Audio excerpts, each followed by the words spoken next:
যুবভারতী জুড়ে আজকে তুলকালাম কাণ্ড চলছে, পুলিশ অ্যারেস্ট করছে, লাঠিচার্জ করছে মোহনবাগান ইস্ট বেঙ্গল সমর্থকদের ওপরে, কি বলবেন? যারা ভোট দিয়ে এই সরকারকে এনেছিলেন তারাই বুঝুন, সময় এসেছে শিকড় থেকে উপড়ে ফেলার।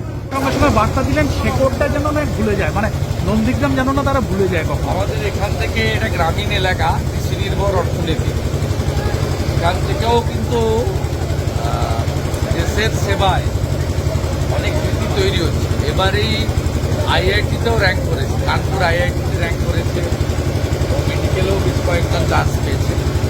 তাদের বলেছি যে বড় জায়গায় তো যাবে, তো এর আগেও অনেকে বড় জায়গায় গেছেন নন্দীগ্রাম, তারা নন্দীগ্রামের মাটির সঙ্গে সম্পর্ক রেখেছে। এটা আমি বলেছি সন্দীপ ঘোষকে ম্যারাথন জিজ্ঞাসাবাদ, তার নির্যাতিতা যিনি মারা গেছেন তার বাবা মা চাইছে জিজ্ঞাসাবাদ নয়, অবিলম্বে গ্রেফতার। সুখেন্দু শেখর রায় আজকে যে টুইট করেছেন, এটা তো আমরা বেশ কয়েকদিন ধরে করেছি। সন্দীপ রাজারাম চক শিক্ষা নিকেতন উচ্চ মাধ্যমিক শেখ মেহবুব আলম, সুমিতা বেরা, বিপাশা দাস, ইনিয়া পারভিন, অনেক পুজো কমিটি দুর্গা পুজোর 85,000 টাকা নেবে না বলে ইতিমধ্যে বলেছেন কলকাতা এবং জেলা, কি বলবেন? তাদের সঠিক সিদ্ধান্ত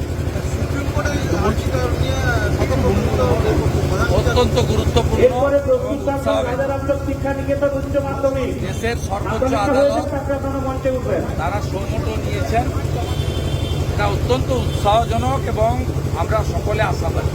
দাদা, ডার্বি গতকাল বাতিল হয়েছিল, আজকে 144 ধারা জারি করলো বিধাননগর। এখন 163, নট 144। হ্যাঁ, তারা জারি নতুন ন্যায় সংহিতাতে 163। এটা অত্যন্ত লজ্জাজনক যে এই রাজ্যের সরকার, তারা আইন শৃঙ্খলা রক্ষা করতে তো পারছেই না, অন্যদিকে একটা খেলা যেখানে কোনো রাজনীতির সম্পর্ক নেই সেটা আয়োজন করতে ব্যর্থ। মমতা বন্দ্যোপাধ্যায় পুলিশ মন্ত্রী হিসেবে আমরা পদত্যাগ চাই, আর তার পুলিশের লোকেরা 163 না করে কেন্দ্রীয় সরকারকে তো হাত পা ধরতে পারতেন যে প্যারামিলিটারি দিন ডার্বিটা হোক। পশ্চিমবাংলার মানুষ খেলা পাগল, বিশেষ করে ফুটবল।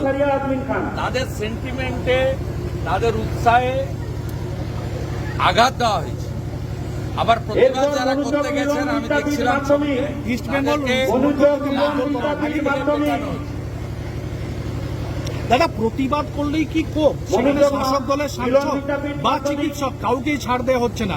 সুখেন্দু শেখর রায়কে যেরকম ভাবে ডাকা হয়েছে, ভুক্তভোগী 50-এর কাছাকাছি মামলা করেছে। সৌমাভ পাত্র, রঞ্জিত পাত্র, অভিজিৎ গিরি, কায়স্থন সামন্ত, দীপান্বিতা গিরি, এটাই সরকারের একমাত্র অস্ত্র। নিকেতন মাধ্যমিক। এই সরকারের সঙ্গে মানুষ নেই, পুলিশ দিয়ে করছে।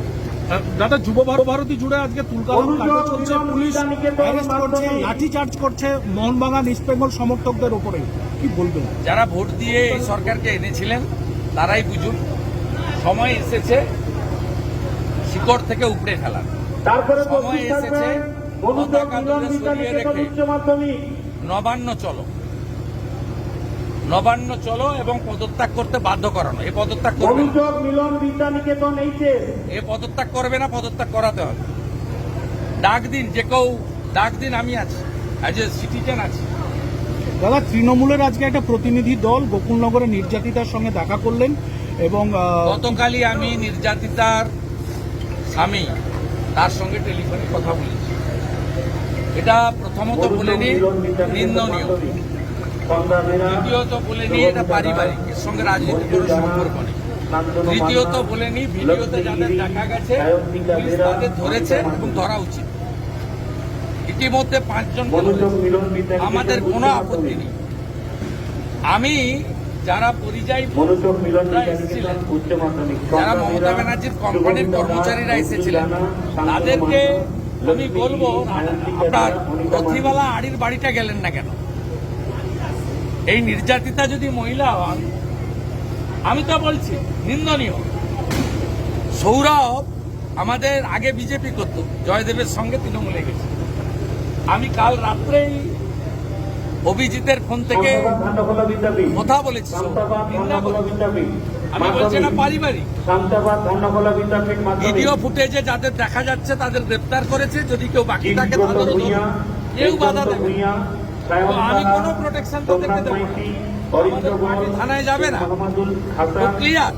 কিন্তু আমি এই পরিযায়ী কর্মচারীদের বলবো যে 60 বছরে রথিবালা আড়ি শিডিউল কাস্ট মা, তাকে যখন ভোটের দুদিন আগে মাথা থেতলে খুন করা হয় মনসা বাজারে, ওই বাড়িটাও ঘুরে আসতে পারতেন তো, তাহলে তো বুঝতাম যে আপনারা মানব ধর্ম করতে এসছেন, রাজনীতি করতে আসেন।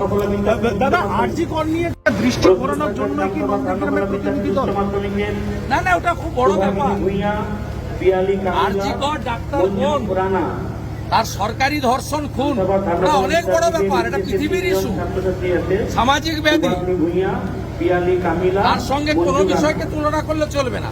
আমি এই বিষয় ক্লিয়ার করেছি, আমি ওর বাড়ির সঙ্গে কথা বলেছি, আমি নিন্দা করেছি, পারিবারিক বিরোধ বলেছি, যাদের ছবিতে দেখা গেছে গ্রেপ্তার হয়েছে 5 জন, আরো যদি কেউ তাকে ফটো দেখে গ্রেপ্তার করুন, কোনো আপত্তি নেই, আমাদের কেউ যাবে না, কোনো সাপোর্ট করব না, পরিষ্কার কথা। আমার স্ট্যান্ড খুব ক্লিয়ার। নন্দীগ্রামে আমি ভোটে জিতি একটা দল থেকে, মানব ধর্ম করি সারা বছর। মমতা ব্যানার্জিকে যারা ভোট দিয়েছেন তারাও আমার নাগরিক, আমি এই নীতিতে বিশ্বাস করি।